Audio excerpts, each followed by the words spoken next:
On July 8th, 2020, I made $58,000 in one single day. And it was the worst thing that ever happened to me and set me back for years. Let me explain. For some context, when I was 18, I had left high school to run a landscaping lawn care business, built an e-commerce store that was making me about $30K per month, and had about 100 grand stashed away. I'm not saying that to brag, that's just where I was at 18. Over the previous years leading up to that point, I had gone on my entrepreneurial journey, if you want to call it that. I had tried e-commerce a bunch of times, done a bunch of different things. I did lawn care, landscaping, driveway shoveling, sneaker flipping. I actually also had worked at a Greek restaurant as a waiter. Whatever anything that you can think of, I probably tried it at that point. But all of the money that I made from all those different ventures, I set aside and put into like a Roth IRA. I was basically the cheapest bastard you've ever met. I tried to save every single dollar that I made, and I wouldn't even go out and buy a dollar soda. Over the course of this period of time, I was able to build some pretty decent foundational skills for an entrepreneur.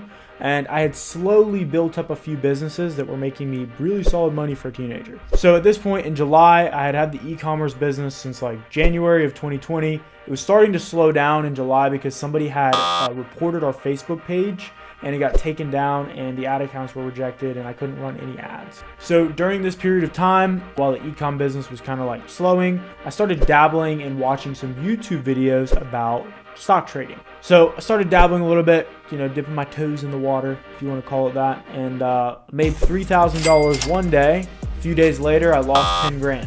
I did this for a few weeks, even after losing 10 grand. I don't know why, but I guess I just wanted to make the money back.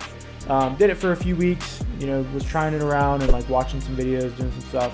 And one day I decided to put $100,000 into a Tesla call option. I actually did that 2 times in one day. Crazy. And overall, between those 2 trades, I got really, really lucky. Tesla was going up, and I netted $58,000 as an 18-year-old on his iPhone. Now, here's why, believe it or not, that was actually one of the worst things that could have happened to me financially.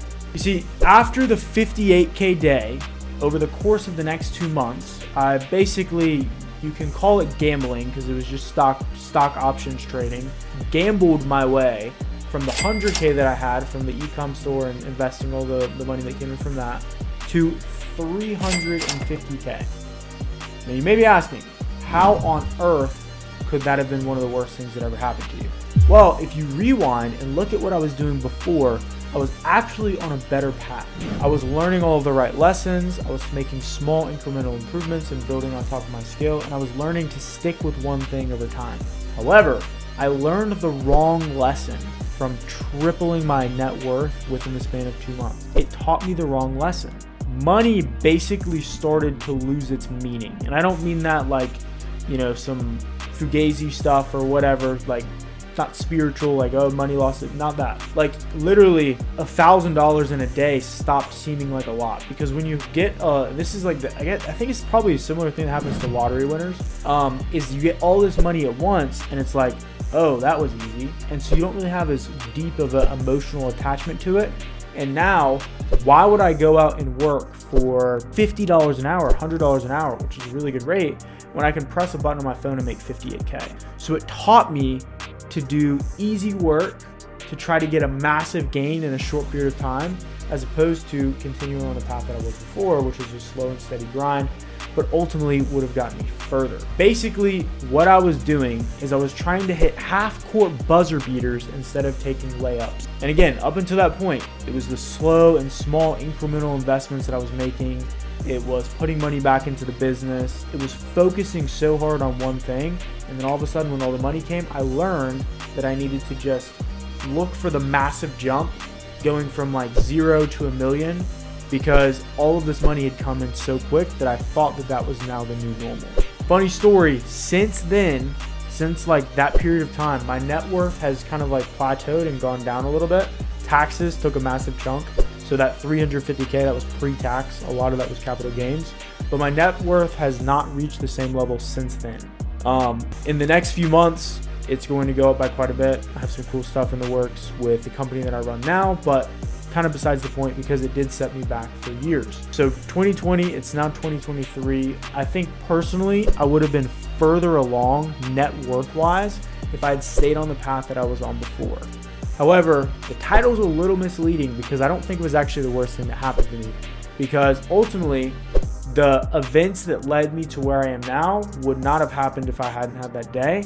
And so even though I've maybe like been a little bit slower and not as far along as I would have been had I kept on the same path, I think now I actually have a better opportunity to reach a higher net worth than what I had before. So with that being said, your takeaways, whether you want to take them away or not, my recommendation is not to mess around with like stock trading or Forex trading or spending a ton of time like trying to find the next crypto.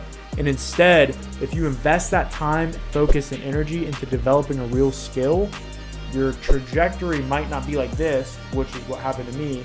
It'll be more like this. But the guy who goes like right here, he usually stops and the other one keeps going. Yeah, so point being, don't go for the quantum leaps. Focus on the small incremental steps. Like Hormozy says, do the boring work and stack a skill over time, because eventually that is what's going to pay you the most, not identifying the top stock or crypto or gambling on Robinhood on call options. I've done it all. I've done the crypto things. I've done everything. There's nothing that's been more valuable to me than building a skill and building a business. So don't go for the shiny object syndrome. Focus on what you're doing.